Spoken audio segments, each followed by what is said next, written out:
അതായത് കസ്റ്റമർക്ക് അവരുടെ ആവശ്യപ്രകാരം എത്രയും പെട്ടെന്ന് എങ്ങനെ വണ്ടി എത്തിച്ചു കൊടുക്കാം, അതാണ് മെയിൻ മോട്ടോ. സാധാരണ ഷോറൂമിൽ ഇപ്പോൾ വണ്ടി എടുത്ത് നമ്മളൊരു ആക്സസറി ഷോപ്പിൽ പോയാണ് സാധനങ്ങൾ ഫിറ്റ് ചെയ്യാറ്. പക്ഷെ ഞാൻ അങ്ങനെയല്ല, ഡെലിവറി കൊടുക്കുമ്പോൾ ഇതിൽ ഓൾ ആക്സസറീസ് അതിൽ ഇൻക്ലൂഡഡ് ആയിരിക്കും. റേറ്റിന്റെ കാര്യമായാലും പിന്നെ നമ്മുടെ സർവീസിന്റെ കാര്യമായാലും ഈവൻ നമ്മുടെ വർക്കേഴ്സ് എക്സ്പീരിയൻസ് വെൽ വിഷർ ആണ് എല്ലാവരും. ഞാൻ വാറന്റി ഇല്ലാത്ത സാധനം എന്റെ ജീവിതത്തിൽ ഞാൻ സെയിൽ ചെയ്തിട്ടില്ല, എനിക്ക് ചെയ്യാൻ ഇൻട്രസ്റ്റും ഇല്ല. ഇന്ന് വന്ന് സാധനം എടുത്ത് പോയി കച്ചവടം കഴിഞ്ഞു, അതല്ല.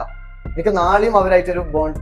നിങ്ങൾ ഈ സ്ഥാപനം ടോട്ടലി പ്രൊവൈഡ് ചെയ്യുന്ന ബ്രീഫ് ചെയ്യാൻ പറ്റും. അത് ആക്സസറി ഷോപ്പിലായിട്ട് ഒരു വണ്ടി വന്നാൽ കസ്റ്റമർ അവിടെ പോസ്റ്റ് ആണ്, അവർക്ക് സ്നാക്സ്, ടീ, അല്ലെങ്കിൽ അവർക്ക് ഇപ്പോൾ സലൂണിൽ പോകണം, അല്ലെങ്കിൽ ഗെയിം കളിക്കാൻ ഇൻട്രസ്റ്റഡ് ആണ്, അല്ലെങ്കിൽ പർച്ചേസ് ഡ്രസ് ഐറ്റംസ്, അപ്പൊ മൊത്തം നമ്മളൊരു ഹബ് ആക്കി. പയ്യന്നൂർ ടു മാംഗ്ലൂരിന്റെ ഉള്ളിലെ എല്ലാ കസ്റ്റമേഴ്സിനും വന്നിട്ട് ഇവിടെ രാവിലെ വെച്ച് കഴിഞ്ഞാൽ വൈകുന്നേരം വരെ സ്പെൻഡ് ചെയ്യേണ്ട എല്ലാ ഐറ്റം ഉണ്ട്. നമുക്ക് ഇനിയിപ്പോൾ അവർക്ക് വരാൻ ബുദ്ധിമുട്ടാണെങ്കിൽ നമ്മൾ പോയി അവിടുന്ന് വണ്ടി എടുത്ത് പിക്ക് ആൻഡ് ഡ്രോപ്പ് സർവീസ് കൊടുക്കുന്നു.